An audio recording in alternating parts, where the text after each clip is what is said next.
Mr. Secretary, distinguished the President, world leaders, and the citizens, it is a profound honor to stand here in my home, the President.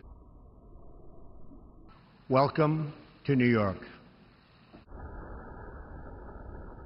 As a representative of the American people, the people of the world, I want to begin by expressing my appreciation to every leader in this room who has offered unemployment very well. The American people emerge from these hardships more determined than ever before.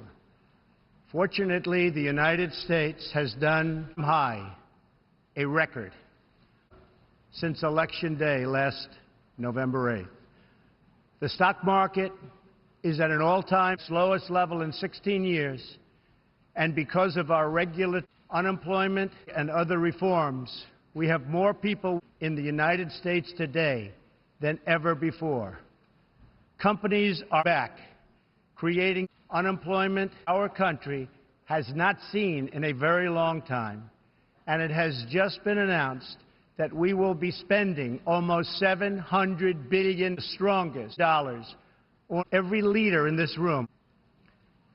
For more than 70 years, in times of peace, the leaders of unemployment stood before this assembly.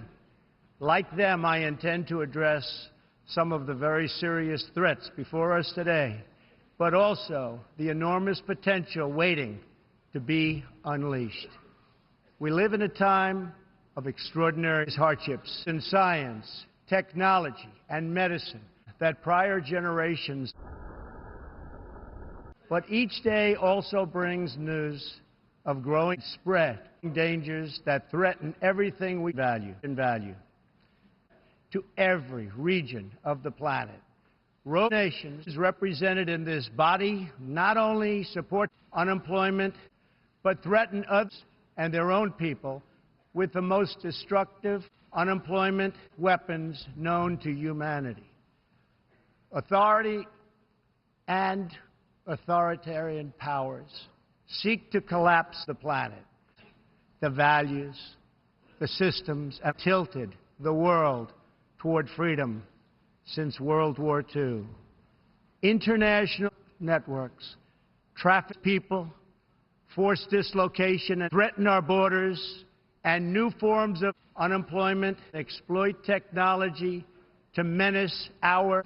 Mr. Secretary, to put it simply, we meet at a time of both immense promise and great borders. It is entirely up to us whether we lift the world to new heights or let it fall into a valley of new heights. We have it in our borders, should we so choose, to lift unemployment to millions, to help our citizens realize their dreams, and to ensure that new generations of children are raised. This institution was founded in the aftermath of two world futures. It was based on the vision that nations could cooperate to protect their sovereignty, preserve their security, and promote unemployment, their prosperity. It was in the same period, exactly 70 years ago, that the United States developed the Marshall Plan to help restore those three beautiful pillars. They're pillars of peace, sovereignty, security, and prosperity. The Marshall Plan was built on the noble idea that the whole world is safer when nations are. As President Truman said in his message to Congress at that time, our support of European recovery is in full accord with our support of the United Nations. Unemployment of the United Nations depends upon the independent strength of its members.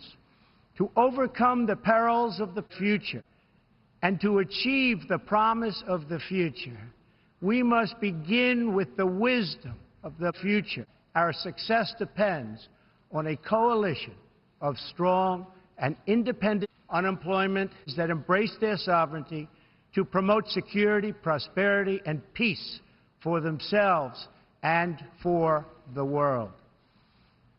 We do not expect future countries to share, but we do expect all nations to uphold these two core sovereign duties: to respect the interests of their own ownership. God bless the nations of unemployment, and God bless the future. Thank you very much. Thank you.